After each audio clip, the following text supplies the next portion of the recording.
What's up everyone? Welcome back to the channel. Guys, हम लोग शुरू करने जा रहे हैं हमारा एक और यूनिट जो कि है यूनिट 8 बायोमैकेनिक्स एंड स्पोर्ट्स। बहुत ही सिंपल, बहुत आसानी से समझ में आ जाएगा आपको और बहुत बढ़िया तरीके से मैं आपको समझा भी दूंगा with all the examples and all the explanations, ताकि आप अच्छे से समझ भी पाओ, लिख भी पाओ और अच्छे मार्क्स भी ले पाओ। तो चलो जल्दी से शुरू करते हैं। इसके साथ साथ हमारे 5 चैप्टर्स भी खत्म हो जाएंगे। मैंने प्लेलिस्ट बना दिया है, बहुत अच्छे तरीके से आप उस प्लेलिस्ट को पढ़ते चलो और सारी चीजें कंप्लीट करते चलो। चलिए जल्दी से लेट्स बिगिन।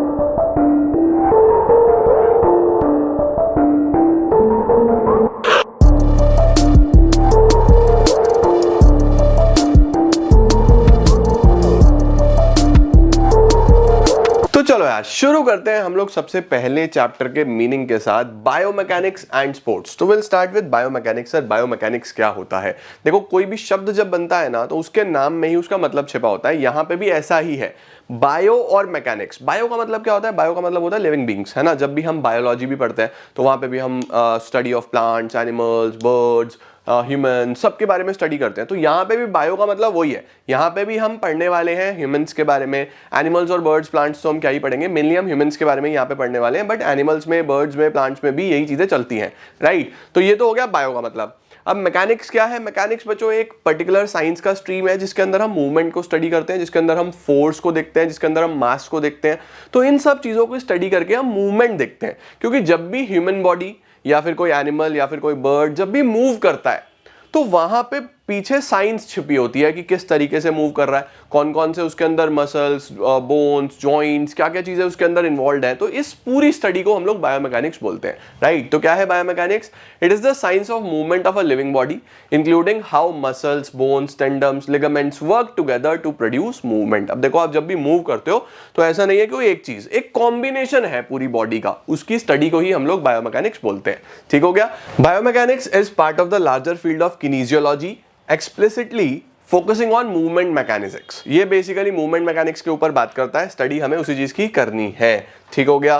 बायोमैकेनिक्स मैंने आपको बता दिया, not only humans but also animals, even extend to plants. सही है जी। चलो अब देखो, एक एग्जांपल लिखा हुआ है बहुत शानदार। जब हम स्क्वाट करते हैं, स्क्वाट का मतलब समझते हो ना, नीचे बैठ के ऊपर उठना, है ना। तो जब एक ह्यूमन स्क्वाट करता है तो वहां पे मूवमेंट में बहुत सारी चीजें इन्वॉल्व होती हैं। तो क्या लिखा हुआ है? It includes considering the position and movement of the feet, हिप्स, knees, back, shoulder and even arms. तो स्क्वाट्स में भी देखो कितनी अच्छे से उसकी स्टडी करनी पड़ती है। तो बायोमैकेनिक्स बहुत इंपॉर्टेंट होता है जब भी हम स्पोर्ट्स में देखते हैं।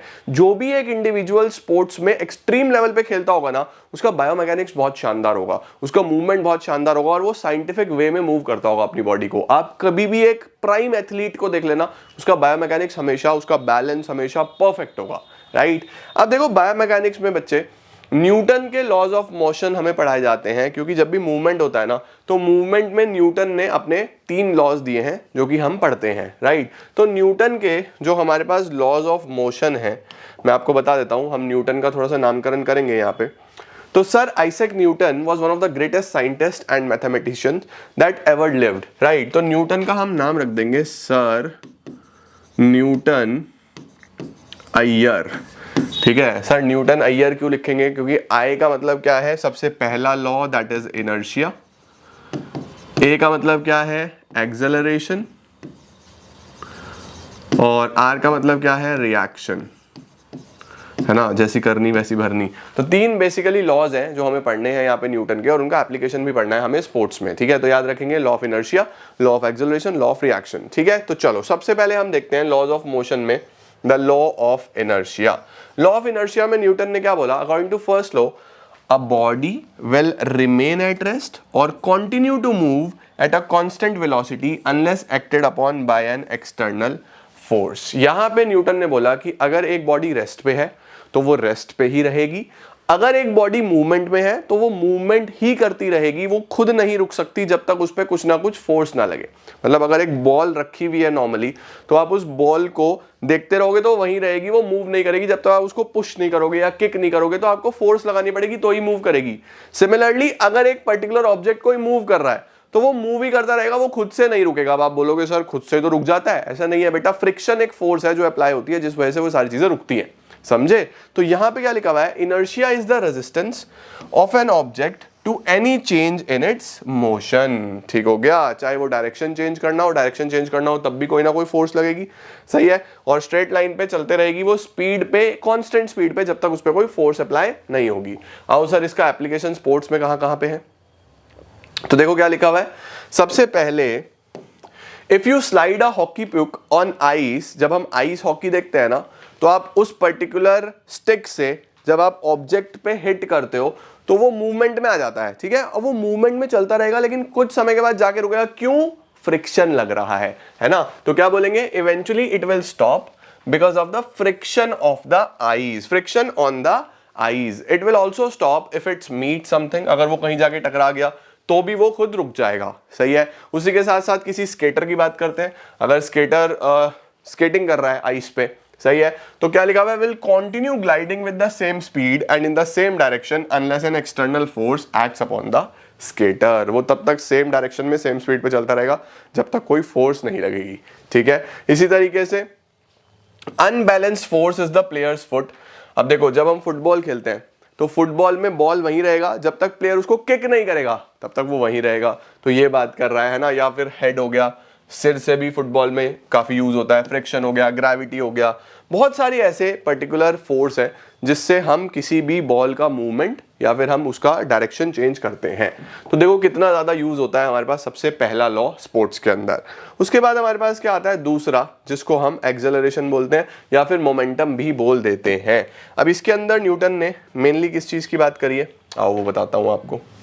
द लॉ ऑफ मोमेंटम, ठीक है। जैसे हम फोर्स की बात करते हैं तो it is mass into acceleration. सही हो गया या नहीं हो गया? परफेक्ट है या नहीं है? तो इसके अंदर हम लोग क्या बोलते हैं? देखो, as per the law the rate of change of momentum is proportional to the resultant force. कितना ज्यादा तेजी से कोई चीज मूव करेगा वो किस पे डिपेंड करता है? वो डिपेंड करता है कितना ज्यादा उस पे फोर्स लग रहा है, राइट। उसके बाद and takes place in the direction of the resultant force. When a net force acts upon an object, the acceleration of the object produced is directly proportional to the magnitude of the force. इसका मतलब क्या है? सीधा सीधा सा मतलब है कि भैया जितना ज्यादा फोर्स लगेगा उतना ज्यादा वो एक्सेलरेट होगा। सीधी सीधी सी बात है। अगर आप किसी बॉल को बहुत जोर से किक करोगे तो जितना ज्यादा फोर्स लगाओगे उतनी दूर जाएगा, हल्का सा किक करोगे तो यहीं गिर जाएगा, राइट। मैं किसी इंसान को हल्के से पुश करता हूं तो वो थोड़ी आगे तक जाएगा, बहुत जोर से पुश करता हूं तो वो बहुत दूर तक जाके गिरेगा। तो सीधी सीधी सी बात है भैया, जितना ज्यादा फोर्स लगेगा उतना ज्यादा एक्सेलरेशन होगा, राइट। इसके बाद क्या लिखा हुआ है? And inversely proportion to the mass of the object. Inverse proportion किससे होता है? मास से। अब यहां भी देखो बड़े ध्यान से, अगर आप दो बॉल्स ले लो, एक हैवी ले लो और एक लाइट बॉल ले लो, ठीक है। अब आप अगर उसको दूर तक फेंकोगे तो फिर बेसिकली जिसमें मास कम होगा वो ज्यादा दूर तक जाके गिरेगा, जिसमें मास ज्यादा होगा वो पहले ही गिर जाएगा। तो हम लोग यहां पे क्या बोल देते हैं? यहां पे हम स्ट्रेट फॉरवर्ड बोलेंगे कि एक्सेलरेशन जो है वो फोर्स के साथ तो डायरेक्टली रिलेशन हो गया उसका, लेकिन मास के साथ इनवर्स रिलेशन हो गया उसका, है ना। तो वो चीज इसने यहां पे बोली है। The more mass the thing has, the more force has to be used to move it. ठीक हो गया। तो हम लोग यहां पे इसीलिए बोलते हैं फोर्स जो है वो मास इनटू एक्सेलरेशन। परफेक्ट हो गया बेटा जी। तो अब इसको अगर मुझे लिखना भी हो तो आप एग्जाम में चाहे इसको लिख के भी आ सकते हो कि भैया सीधी सीधी सी बात है, एक्सेलरेशन जो है वो डायरेक्टली प्रोपोर्शन हो जाएगा किसके? फोर्स के, और मास के साथ इनवर्सली प्रोपोर्शन हो जाएगा। एक्सेलरेशन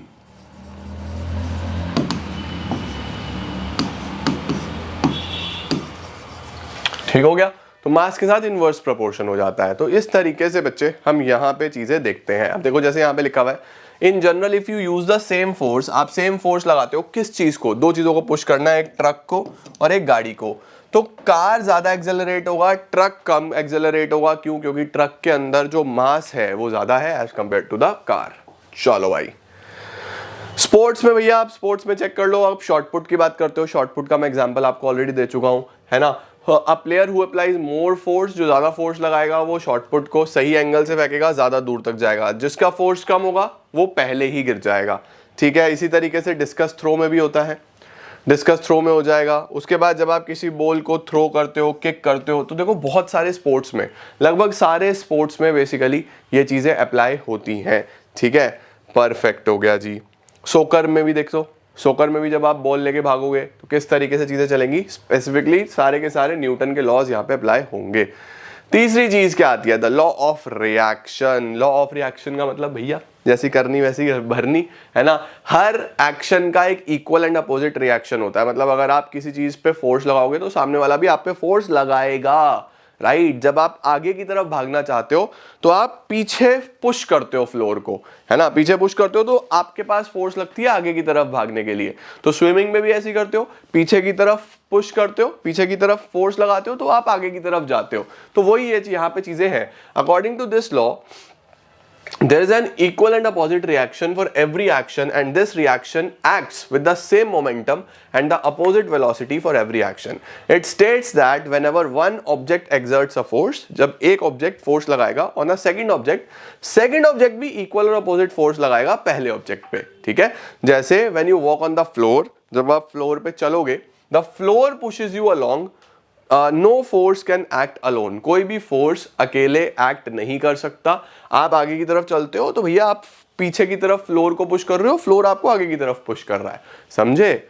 चलो भाई, अब सर स्पोर्ट्स में ऐसा कैसे होता है, मैंने आपको बता दिया। स्विमिंग में देख लो, ठीक है। आप जब ये देखो, जैसे पानी में ये बोट चला रहे हैं, है ना, आपने अगर रिवर राफ्टिंग वगैरह करी होगी तो आप देखोगे आप पीछे की तरफ फोर्स लगाओगे तो आपका राफ्ट आगे की तरफ जाएगा, है ना। इसी तरीके से जब हम रनिंग करते हैं, जब हम मैराथन्स में देखते हैं, राइट, कोई भी टाइप ऑफ मोशन होगा, आपको जंप करना है तो लेग्स जो है वो ग्राउंड पे फोर्स लगाते हैं, तो ग्राउंड इक्वल फोर्स लगाता है ऊपर की तरफ। परफेक्ट है। तो ये हमारे पास एप्लीकेशन आ जाता है स्पोर्ट्स में तीसरे लॉ का, that is the law of reaction.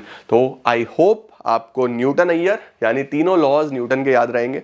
बहुत सिंपल है, बड़े ध्यान से इनको समझना है और आपको देखना है, ठीक है। सबसे पहला इनर्शिया हो गया कि भैया बेसिकली एक पर्टिकुलर ऑब्जेक्ट उसी रेस्ट के मोड पे रहेगा अगर वो रेस्ट पे है, या अगर वो मूवमेंट में है तो मूवमेंट पे ही रहेगा जब तक उस पर एक फोर्स नहीं लगेगा, ठीक है। दूसरा कौन सा आ जाता है हमारे पास, एक्सेलरेशन। एक्सेलरेशन में हमने दो चीजों की बात करी, फोर्स की और मास की। जितना ज्यादा फोर्स लगाओगे उतना ज्यादा एक्सेलरेट होगा, जितना कम फोर्स लगाओगे उतना कम एक्सेलरेट होगा। और मास में रिवर्स।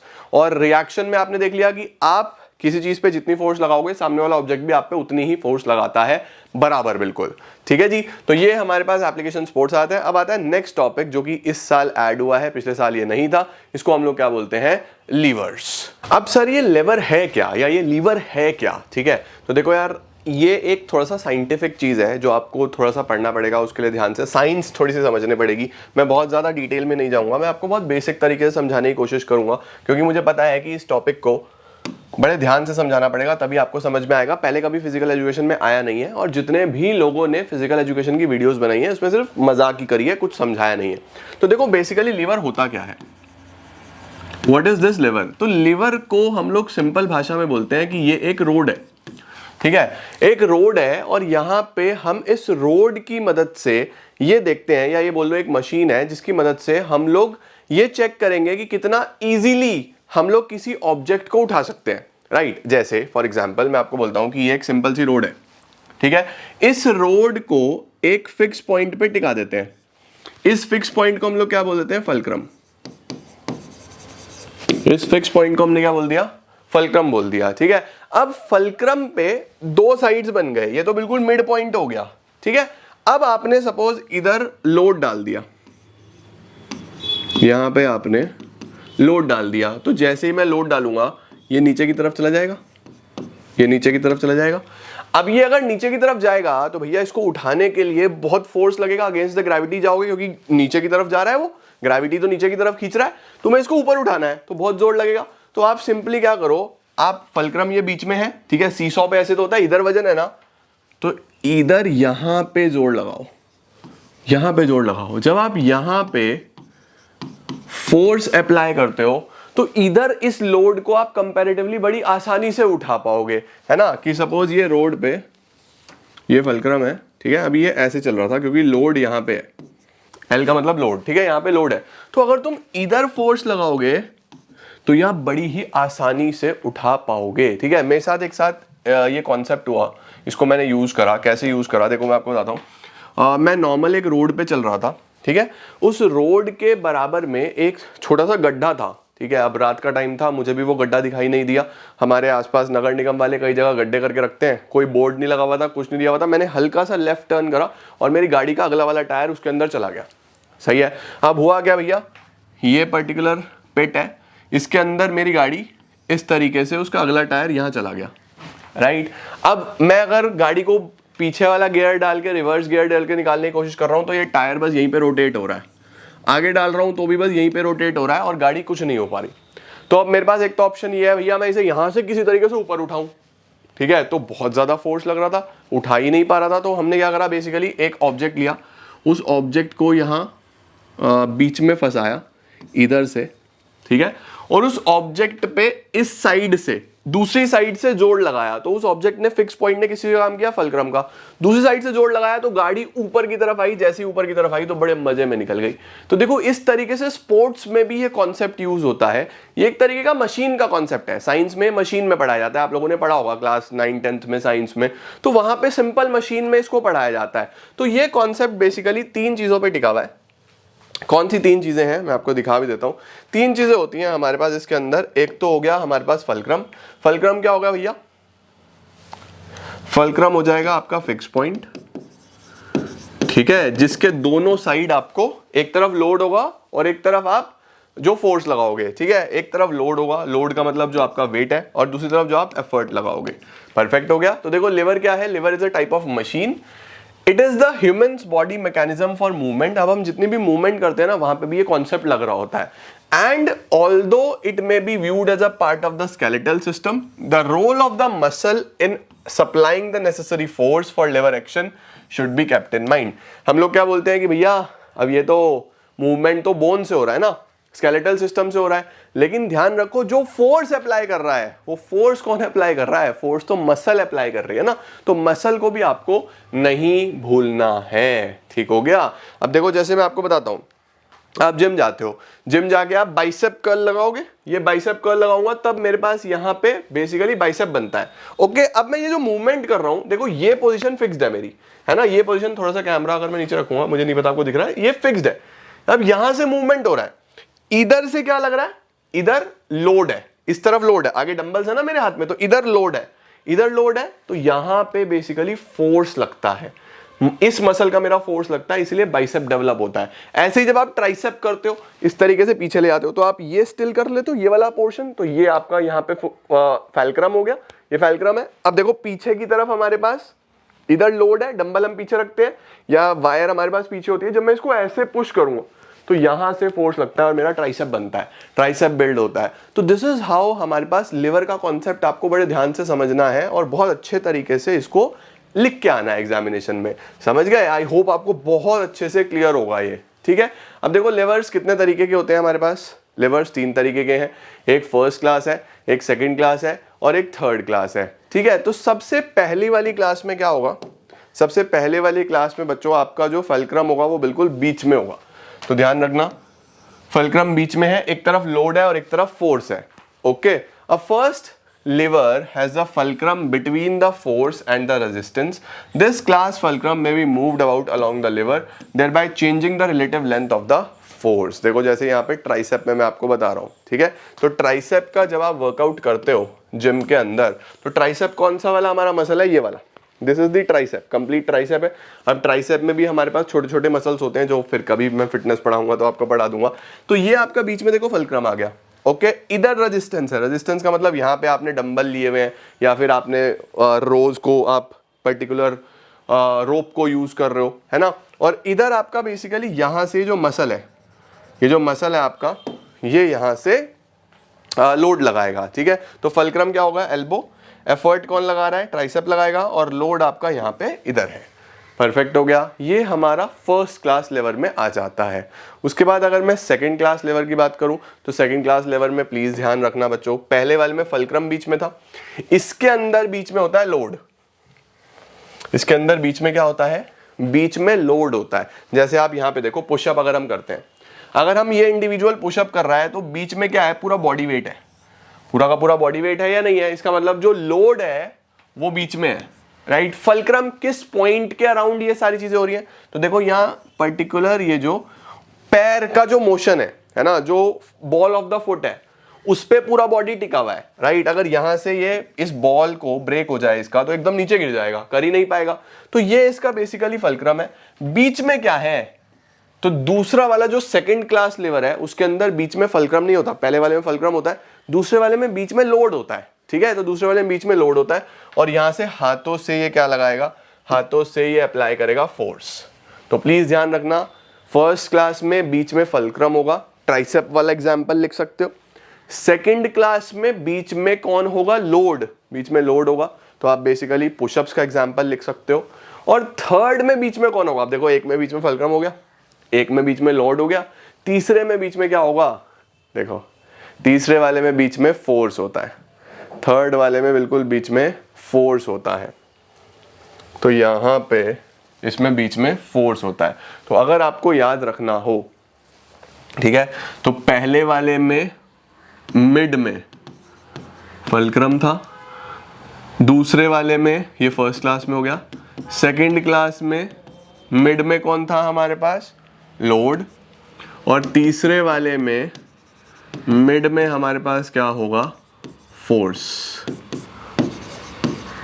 फल्क्रम, लोड और फोर्स, ठीक है। तो प्लीज इसको ध्यान रख लेना, इतना तुमने लिख दिया, इसके एग्जांपल्स लिख दिए, तुम्हें पूरे नंबर मिल जाएंगे। इसमें क्या होगा, देखो a third class lever has the force between the fulcrum and the resistance, ठीक है।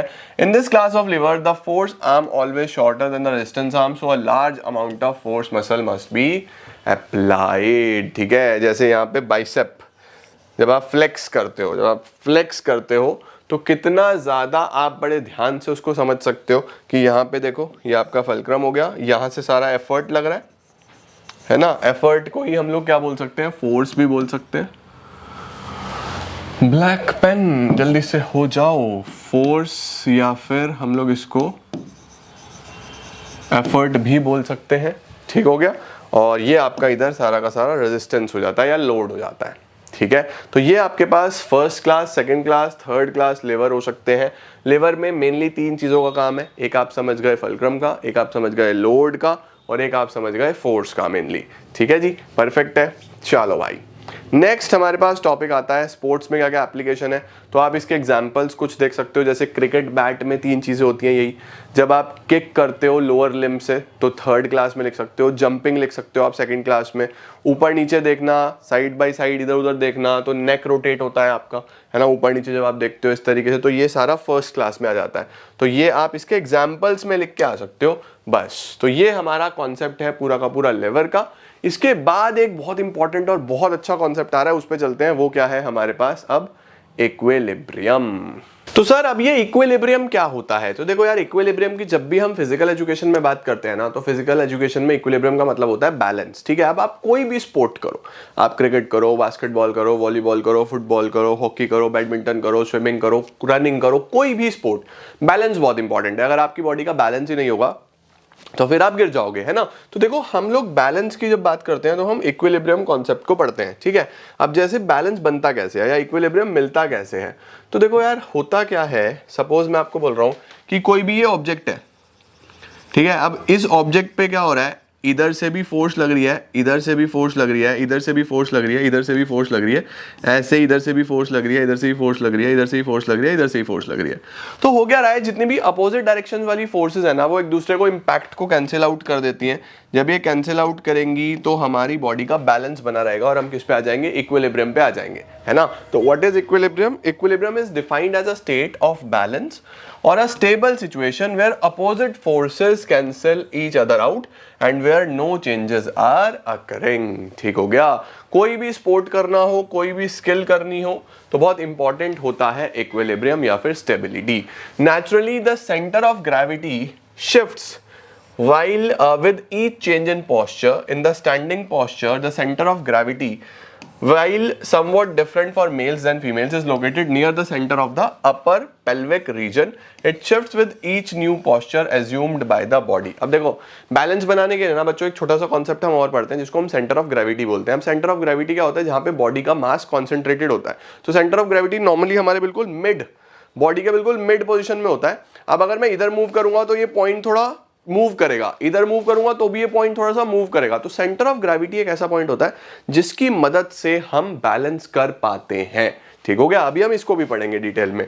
अब इक्विलिब्रियम या बैलेंस दो तरीके के होंगे बच्चों, स्टैटिक इक्विलिब्रियम या फिर डायनामिक इक्विलिब्रियम। अब स्टैटिक की बात क्या करूं मैं, स्टैटिक की बात हम करते हैं अगर हमें सिंपली बैठे बैठे बैलेंस करना है। जैसे आप किसी चेयर पे बैठे हो, तो अगर आप किसी चेयर पे बैठे हो तो फिर उस सिनेरियो में आप बैलेंस कर रहे हो, है ना, आराम से बैठ गए हो, स्टिल है, चेयर गिर तो रही ना इधर गिरी ना इधर गिरी, आराम से बैठे हो, तो उसको हम लोग क्या बोल देते हैं, स्टैटिक इक्विलिब्रियम। डायनामिक इक्विलिब्रियम क्या होता है कि जब आप चलते चलते या मूवमेंट में बैलेंस कर रहे हो। जैसे पहले वो गेम होते थे, अगर आपने देखा हो कि दो तरफ पोल लगा देते थे, दो तरफ पोल लगा दिए, इस पोल पे एक रस्सी बांधी और इस रस्सी के ऊपर एक चिंटू या चिंटी गेम करते थे, है ना, पहले खेल दिखाते थे, अलग अलग जाके डंडा पकड़ के बैलेंस करके दिखाते थे और मूव भी करते रहते थे एक जगह से दूसरी जगह। तो वो बेसिकली क्या है, डायनामिक इक्विलिब्रियम है ना।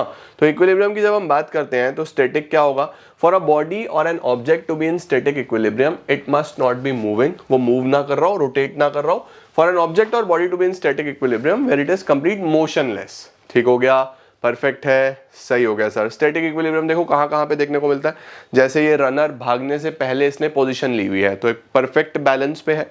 सिमिलरली देखो यहाँ पे एक दो रेसलर्स अपनी पोजीशन ले रहे हैं स्टार्ट करने से पहले। आप सचिन तेंदुलकर को या किसी भी क्रिकेटर को देखो, जब वो कोई शॉट मारता है, ड्राइव मारता है, कुछ भी करता है, तो बैलेंस बहुत इंपॉर्टेंट होता है। अगर बैलेंस अच्छा नहीं होगा तो शॉट इतना एफिशिएंटली नहीं लगेगा, राइट। तो ये हमारे पास स्टैटिक में आ जाते हैं। अब डायनामिक की अगर हम बात करें तो वो हमारे पास मूवमेंट में होते हैं, जैसे देखो भागते हुए, साइकिलिंग करते हुए, है ना। तो बैलेंस करके चलना बॉडी को बहुत इंपॉर्टेंट हो जाता है। चलो भाई यहां देखो, dynamic can be defined as a state when all the applied and inertial forces applied to a moving body are in balance. ठीक है, परफेक्ट है, मूवमेंट हो रहा है तब भी आप बैलेंस में हो, तो इसको हम कौन सा इक्विलिब्रियम बोल देंगे, ये हो गया हमारे पास डायनामिक। ठीक है, चलो भाई। सेंटर ऑफ ग्रेविटी मैंने आपको बता ही दिया कि सर सेंटर ऑफ ग्रेविटी क्या होता है। Centre of gravity is the point at which all the weight और mass of a body may be considered to be concentrated. It means that the mass centre is constantly moving in many sports skills. ठीक है, जैसे हम centre of gravity के लिए एक काम करते हैं, हम चलते हैं सीधा गूगल पे और यहाँ पे हम लोग फटाफट से लिख देते हैं, let's suppose CENTRE, centre of gravity. तो जब हम सेंटर ऑफ ग्रेविटी पे जाएंगे तो यहाँ पे इमेजेस आ जाएंगी। अब इन इमेजेस को अगर मैं चेक करूं तो देखो ये पिक्चर से आप बहुत क्लियरली समझ सकते हो कि सेंटर ऑफ ग्रेविटी में, अरे पिक्चर कहाँ है, देखो ये हमारे पास सेंटर ऑफ ग्रेविटी बिल्कुल मिड में है, बॉडी के बिल्कुल बीच में, है ना। अब सेंटर ऑफ ग्रेविटी हमारे पास कब मूव करेगा, जब बेसिकली कोई भी मूवमेंट होगा, राइट। तो देखो यहाँ पे बड़े ध्यान से, बिल्कुल सीधा खड़े हैं तो सेंटर ऑफ ग्रेविटी ये रहा, हल्का सा मूवमेंट किया, एक लेग ऊपर उठाया तो हल्का सा मूव कर गया, नीचे बेंड किया तो और मूव कर गया।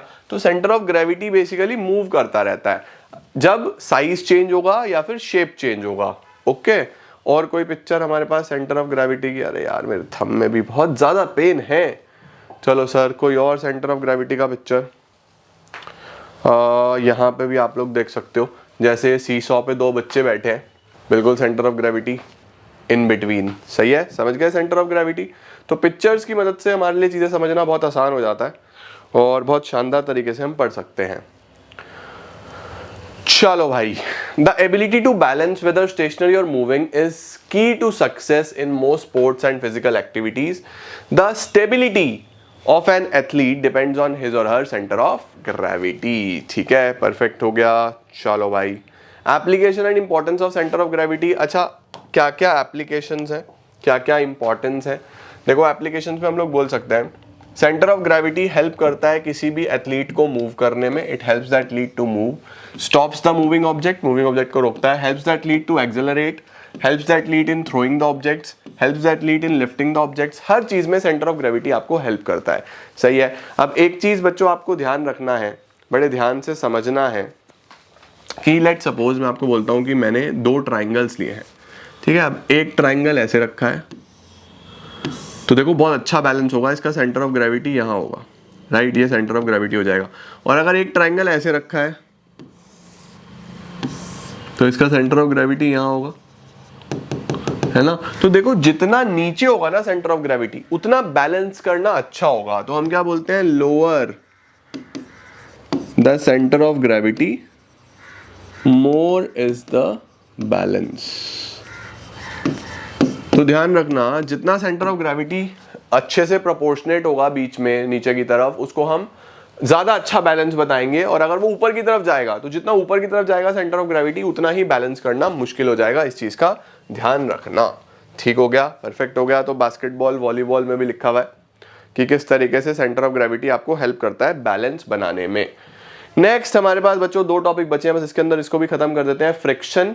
और नेक्स्ट आ जाता है हमारे पास फ्रिक्शन के types, and then will study projectile. चलो भाई जल्दी से अब शुरू करते हैं हम लोग फ्रिक्शन की तरफ। तो फ्रिक्शन क्या है भाई, क्या होता है फ्रिक्शन? फ्रिक्शन देखो बच्चों एक वो फोर्स है जो किसी भी मूविंग ऑब्जेक्ट को रोकने के लिए रिस्पॉन्सिबल होती है। जैसे आप अगर किसी भी बॉल को फेंकोगे तो वो थोड़ी दूर पे जाके अपने आप रुक जाएगा, है ना। जबकि लॉज ऑफ मोशन में हमने क्या पढ़ा था कि वो मोशन में ही रहना चाहिए। तो कोई ना कोई फोर्स तो लगी है ना जिसने उसको रोका है, तो उसी को हम क्या बोलते हैं, फ्रिक्शन। तो what is friction? Friction is a force that opposes the motion between two surfaces that are in touch. ठीक है, friction always works in the direction opposite to the direction of the object is moving. Please ये ध्यान रखना, ये बहुत important है।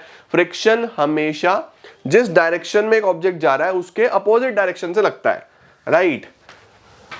Friction always works in the direction opposite from the direction the object is moving. सही हो गया, perfect है। चलो भाई इसके एग्जांपल्स अगर आपको लिखना हो तो हम देखेंगे, if you rub your hands together quickly they get warmer. अगर आप अपने हैंड्स इस तरीके से रब करते हो, फटाफट से फोर्स लगा रहे हो, तो देखोगे कि वो वार्म हो जाएंगे, गर्म हो जाएंगे। फ्रिक्शन लगता है उसके अंदर, फोर्स लग रहा है। If you roll a ball on the surface it would come to rest after a short while. अगर आप एक बॉल को रोल करते हो तो थोड़ी देर बाद जाके रुक जाएगा। कैसे रुक रहा है? फ्रिक्शन।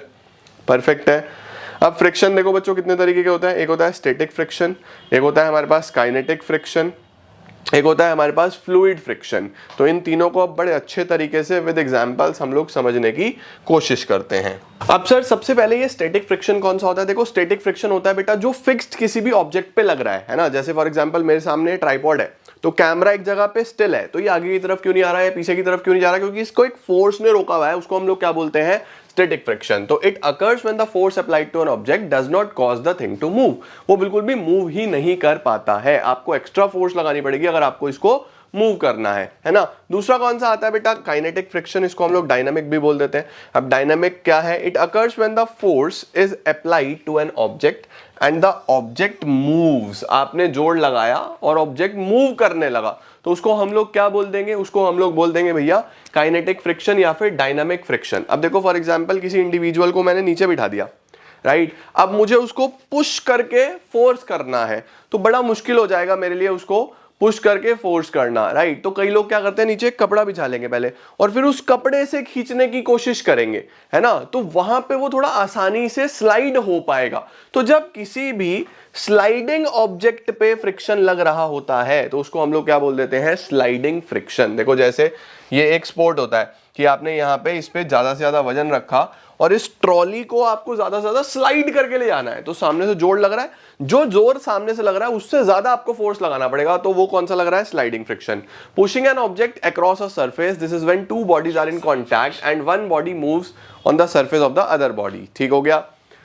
इसके बाद बच्चों हमारे पास कौन सा आ जाता है? रोलिंग फ्रिक्शन आ जाता है। रोलिंग कौन सा आ जाता है? नॉर्मली रोलिंग जब कोई चीज राउंड शेप की हो, जैसे टायर्स हैं, है ना। जैसे आप गाड़ी पे जा रहे हो, बाइक पे जा रहे हो, तो बेसिकली आप फोर्स लगाते हो तो टायर मूव करता है, लेकिन एक समय के बाद आके रुक जाता है। क्यों रुक रहा है? क्योंकि उस पर रोलिंग फ्रिक्शन लग रहा है। समझे? सही है। इसी तरीके से टेबल के नीचे टायर्स लगे होते हैं, वो भी रोलिंग फ्रिक्शन हो जाता है हमारे पास। तो देखो क्या है, it occurs between wheels and a surface. अब देखो स्केटिंग में ये स्केट्स यूज करते हैं ना, तो ये भी बेसिकली रोलिंग फ्रिक्शन का ही एग्जांपल आता है। When two bodies are in contact and one body rolls over the other, it is referred to as rolling friction. इसके बाद बच्चों हमारे पास फ्लूइड फ्रिक्शन आता है। फ्लूइड फ्रिक्शन में हम लोग बेसिकली यूज करते हैं कि किसी फ्लूइड की फ्रिक्शन, जैसे फॉर एग्जांपल एयर में, राइट, वाटर में फ्रिक्शन देखने को मिलता है ना। आप एयर या वाटर में आप जाओगे जब, तो फॉर एग्जांपल ये देखो एयर स्पोर्ट्स जितने भी होते हैं, जो लोग पैराग्लाइडिंग वगैरह करते हैं, तो एक टाइम के बाद आप पूरा फोर्स लगा रहे हो तब वो चल रहा है ना, लेकिन सामने से भी फोर्स लग रहा है, तो उस पर्टिकुलर फ्रिक्शन को हम लोग क्या बोलते हैं, fluid friction. It opposes the motion of object travelling through the fluid, right. Suppose gas में, एयर में, वाटर में, जैसे when you ride a bike, जब आप बाइक राइड कर रहे हो तो fluid friction occurs between you and the air, है ना। एयर की वजह से आपकी बाइक थोड़ी देर में जाके रुक जाएगी। साइकिलिस्ट जो हैं कई बार स्ट्रीमलाइंड हेलमेट्स पहनते हैं, स्पेशली डिजाइन क्लोथिंग पहनते हैं ताकि फ्लूइड फ्रिक्शन कम से कम हो पाए। पैराग्लाइडिंग करोगे जब, तो उस समय आपको एयर में फ्रिक्शन देखने को मिलेगा। ठीक हो गया, परफेक्ट है। अच्छा, फ्रिक्शन बेसिकली आप कौन कौन सी ऐसी चीजें हैं जो अफेक्ट करती हैं फ्रिक्शन को, तो हम देखो अगर लुब्रिकेंट अप्लाई कर देते हैं दो सरफेस के बीच में, जैसे आप नॉर्मली देखोगे कि व्हील्स के अंदर लुब्रिकेशन होता है ना, ग्रीस यूज करते हैं, कोई मोटर ऑयल यूज करते हैं, ग्रीस यूज करते हैं, वैक्स यूज करते हैं, तो उससे थोड़ा इजी हो जाता है, राइट। उसके बाद friction can be reduced by rolling rather than pushing. Rolling से फ्रिक्शन बेटर रिड्यूस हो सकता है, पुशिंग में थोड़ा दिक्कत होती है। उसके बाद friction increases as surface are made रफर। जितना ज्यादा रफ सरफेस होगा उतना फ्रिक्शन ज्यादा हो जाएगा। प्लेन सरफेस पे मूव करना आसान है, रफ सरफेस है तो कैसे लेके जाओगे, है ना। Friction increases when the force between two object is increase. अगर दो ऑब्जेक्ट के बीच में फोर्स इंक्रीज हो जाता है तो वहां पे भी फ्रिक्शन चेंज होता है। इन जनरल स्मूथ सरफेसेस पे लेस फ्रिक्शन होता है और जो अनइवन सरफेसेस होते हैं उस पे ज्यादा फ्रिक्शन होता है। अब आ रहे हैं बेटा हम लोग लास्ट टॉपिक पे, जिसका नाम है प्रोजेक्टाइल।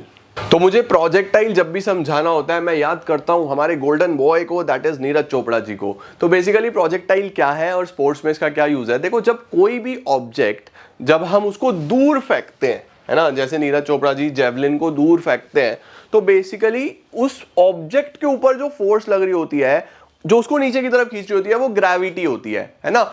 अब कई लोग जो उस जेवलिन को फेंकेंगे उनका पहले गिर जाएगा, कईयों का बहुत दूर गिरेगा, कईयों का थोड़ी और पहले गिर जाएगा। तो ये अलग अलग क्यों होता है, व्हाट इज द रीजन। तो बेसिकली जो ऑब्जेक्ट फेंका जा रहा है वो क्या है, प्रोजेक्टाइल है। वो जिस पाथ से, जिस वे से जा रहा है, ठीक है, वो एक पैराबोलिक वे बनता है, तो इसको हम ट्रेजेक्ट्री या फिर पैराबोला बोलते हैं। इसको आपको याद रखना है। और इस पूरे कॉन्सेप्ट को स्पोर्ट्स में कैसे अप्लाई करा जाता है ये हम यहाँ पे सीखने वाले हैं। ओके, तो प्रोजेक्टाइल इज एन ऑब्जेक्ट। देखो जरा, प्रोजेक्टाइल क्या है हमारे पास, बड़े ध्यान से समझेंगे। It is an object upon which the only force acting is gravity, है ना। जैसे नीरज चोपड़ा फॉर एग्जांपल यहां से भाला फेंकते हैं, यानी अपना जेवलिन फेंकते हैं, तो वो एक टाइम के बाद नीचे आके गिरेगा, है ना, क्योंकि ग्रेविटी लग रही है। सिमिलरली अगर देखो ये फुटबॉलर फुटबॉल को किक कर रहा है तो ऊपर जाएगी फिर नीचे आके गिरेगी, क्योंकि ग्रेविटी लग रही है। There are variety of examples of projectiles. Object dropping from rest is a projectile. Rest से जब आप ऊपर से नीचे गिराओगे तो प्रोजेक्टाइल हो गया, है ना। An object that is thrown vertically upward, वो भी प्रोजेक्टाइल है। An object which is thrown upward at an angle, वो भी प्रोजेक्टाइल है, राइट। तो प्रोजेक्टाइल बेसिकली यही होता है। अब प्रोजेक्टाइल में आपको बड़े ध्यान से एक चीज समझनी है, वो क्या है कि कौन कौन से फैक्टर्स हैं जो अफेक्ट करते हैं प्रोजेक्टाइल ट्रेजेक्ट्री को। तो सबसे पहले तो देखो क्या इंपॉर्टेंट होता है प्रोजेक्टाइल के लिए। सबसे पहले इंपॉर्टेंट हो जाता है बच्चों एंगल। अब सपोज करो कि कोई चीज यहां से फेंकी जा रही है, सही है। अब एक बच्चा चिंटू यहां पे खड़ा है, अब वो यहां से 90 डिग्री पे फेंक देता है, तो 90 डिग्री तो भैया ठीक ऊपर है, ये 90 डिग्री है तो यहीं फेंकेगा तो यहीं गिर जाएगा, है ना। अब अगर वो 60 डिग्री, सपोज 60 डिग्री पे फेंकता है, लेट सपोज ये 60 डिग्री है, तो 60 डिग्री पे फेंकेगा तो वो यहां शायद गिर जाए। 45 डिग्री फेंकेगा तो 45 डिग्री में थोड़ा सा दूर जाके गिरेगा। उसके बाद इससे कम डिग्री पे 30 डिग्री फेंकेगा तो फिर यहां गिर जाएगा। तो देखो बेसिकली सबसे बेस्ट जो एंगल होता है दूर तक जाने का वो 45 डिग्री होता है, सही है। 45 से कम होगा तो भी पहले गिर जाएगा, 45 से ज्यादा होगा तो भी इतना दूर नहीं जाएगा। 45 degree is the best angle जिससे हम बता सकते हैं कि जो आपका प्रोजेक्टाइल है वो काफी दूर तक जाने वाला है। चलो भाई, कौन कौन से फैक्टर्स हैं जो प्रोजेक्टाइल ट्रेजेक्ट्री को इंपैक्ट करते हैं। नंबर 1 सबसे पहला ग्रेविटी, कितनी ग्रेविटी लग रही है उससे इंपैक्ट आता है ना। कितनी हाइट पे आपने फेंका है, कितनी फोर्स से आपने फेंका है, इस चीज की ये सबसे बड़ा फैक्टर है जो इंपैक्ट करता है। दूसरा क्या होता है, एयर रेजिस्टेंस। एयर रेजिस्टेंस कितना है। एयर रेजिस्टेंस का मतलब क्या होता है कि देखो सरफेस एरिया कितना लग रहा है। सबसे पहले ग्रेविटी पढ़ लो। Gravity is the force exerted by the earth on any object towards the center of the body and is directly proportional to the mass of the body, ठीक है। without gravity the body will travel in a straight line after being thrown। gravity अगर ना हो तो वो नीचे ही नहीं आएगा, जहां फेंकोगे बस उसी डायरेक्शन में चलता चला जाएगा, ठीक है। एयर रेजिस्टेंस होता है बच्चों, एयर भी रेजिस्ट करता है ना। अगर आप किसी भी चीज को, आप जब बाइक चलाते हो, आप देखोगे हल्के चलाओगे तो आपको हवा कम लगेगी, तेज चलाओगे तो आपको सामने से हवा का भी उतना ही फोर्स लग रहा होगा, तो एयर भी तो रेजिस्ट करता है ना। तो क्या लिखा हुआ है देखो, several vital factors bring air resistance into play. जब सबसे पहले आता है सरफेस एरिया, सरफेस एरिया में क्या लिखा हुआ है, larger the surface area more air resistance will affect the object. ठीक है, जितना बड़ा सरफेस एरिया होगा उतना ज्यादा एयर रेजिस्टेंस होगा। जैसे बड़ी बॉल फेंकोगे तो उसमें ज्यादा एयर रेजिस्टेंस लगेगा, छोटी बॉल फेंकोगे तो उसमें कम एयर रेजिस्टेंस लगेगा। आप एक हाथ से बास्केटबॉल फेंको वो यहीं गिर जाएगी, उसी हाथ से आप क्रिकेट बॉल फेंको वो ज्यादा दूर गिरेगी, सरफेस एरिया की वजह से। स्पीड, कितनी तेजी से फेंक रहे हो, सरफेस ऑफ द ऑब्जेक्ट है ना, सरफेस कैसा है, रफ है या स्मूथ है। मास, मास कितना है, स्मॉल है ऑब्जेक्ट या लार्ज ऑब्जेक्ट है, वो चीज बहुत फर्क पड़ती है। स्पीड ऑफ रिलीज, आप कितनी तेजी से किसी चीज को रिलीज कर रहे हो, अगर आपने बहुत स्पीड से रिलीज करा है तो वो ऑफ कोर्स ज्यादा दूर जाएगा। जैसे आप कभी भी नीरज चोपड़ा को देखना, वो हमेशा इनिशियली बहुत जोर लगा के फेंकेंगे, स्पीड बहुत मैटर करती है, तो जितना तेजी से वो अपना भाला फेंकेंगे उतनी दूर जाएगा, जितना धीरे फेंकेंगे उतनी पहले गिर जाएगा। उसके बाद क्या आता है बच्चों, स्पीड ऑफ रिलीज दोबारा आ गया ये। उसके बाद हमारे पास आता है angle of the release, angle मैंने आपको समझा दिया 45 डिग्री बेस्ट है। हाइट ऑफ द रिलीज, किस हाइट पे फेंक रहे हो आप लोग, वो हाइट बहुत मैटर करती है। तुमने ज्यादा ऊपर फेंक दिया तो फिर वो ज्यादा आगे नहीं जा पाएगा, पहले ही गिर जाएगा। नीचे फेंक दिया तो फिर भी वो नीचे गिर जाएगा, आपको 45 डिग्री का एंगल पकड़ना पड़ेगा। स्पिन, स्पिन की जब हम बात करते हैं तो बेसिकली कितना स्पिन हो रहा है, कितना घूम रहा है बॉल, उससे भी बहुत ज्यादा इंपैक्ट आता है आपके प्रोजेक्टाइल के डिस्टेंस पे, प्रोजेक्टाइल की ट्रेजेक्टरी पे। ठीक हो गया बच्चों। इसके बाद आता है प्रोजेक्टाइल का क्या क्या एप्लीकेशन है स्पोर्ट्स में। तो यार बहुत सारे स्पोर्ट्स हैं जिसके अंदर अप्लाई हो जाता है। हम लोग बेसबॉल में हम लोग देखते हैं, हम लोग बेसिकली नीरज चोपड़ा वाला जैवलिन थ्रो में हम लोग देखते हैं। इस तरीके से कई जगह इसका एप्लीकेशन है। एक बार रीड ओनली टॉपिक है, सिर्फ आपको रीड करके छोड़ देना है। उसके बाद बच्चों देखो, hitting analysis. In terms of hitting, advanced analytics like to use launch angle। अब देखो लॉन्च एंगल, फिर से वही वाली बात मैंने आपको बताया ना कि किस एंगल से आप बॉल को हिट कर रहे हो। तो देखो यहाँ पे बहुत सारे एंगल्स हैं, जिस एंगल से आप हिट करोगे वहां से आपको पता लगेगा कि कितनी दूर जाएगी, कितनी दूर नहीं जाने वाली। तो इसका काम बेसिकली बेसबॉल में होता है। तो बेसबॉल के अंदर हिटिंग एंगल बहुत ज्यादा इंपैक्ट क्रिएट करता है। प्रोजेक्टाइल का सिमिलर एंगल का फर्क आता है आपका बास्केटबॉल में। तो बास्केटबॉल में हो गया, बेसबॉल में हो गया, जेवलिन थ्रो में हो गया, तो मल्टीपल स्पोर्ट्स में ये देखो एंगल यहाँ पे दिखाए गए हैं। इस तरीके से इस कॉन्सेप्ट को यूज किया जाता है। ठीक हो गया। तो this was all about biomechanics. बहुत डिटेल में एक एक कॉन्सेप्ट बहुत अच्छे तरीके से मैंने आपको समझाया है, और मुझे पूरी उम्मीद है इसके बाद तुम कोई भी किताब उठा लेना, या किताब नहीं भी उठाना, अगर तुम नोट्स से भी पढ़ के चले जाओगे ना, तब भी तुम्हारा काम हो जाएगा। इतनी अच्छे तरीके से मैंने आपको पूरा कॉन्सेप्ट समझाया है। I am very much hopeful आपको चैप्टर पूरा डिटेल में अच्छे तरीके से समझ में आ गया होगा। एक एक कॉन्सेप्ट, छोटे से छोटा और बड़े से बड़ा, हर चीज हमने कवर करी। इसको अच्छे तरीके से तैयार कर लो। 5 चैप्टर्स हमारे फिजिकल एजुकेशन के कंप्लीट हो गए, बचे हैं 5। अगले 5 दिनों में हम उनको भी कंप्लीट कर लेंगे। Alright, thank you so much guys for joining in. I am gonna see you all super soon. Till then see ya, take care, bye bye.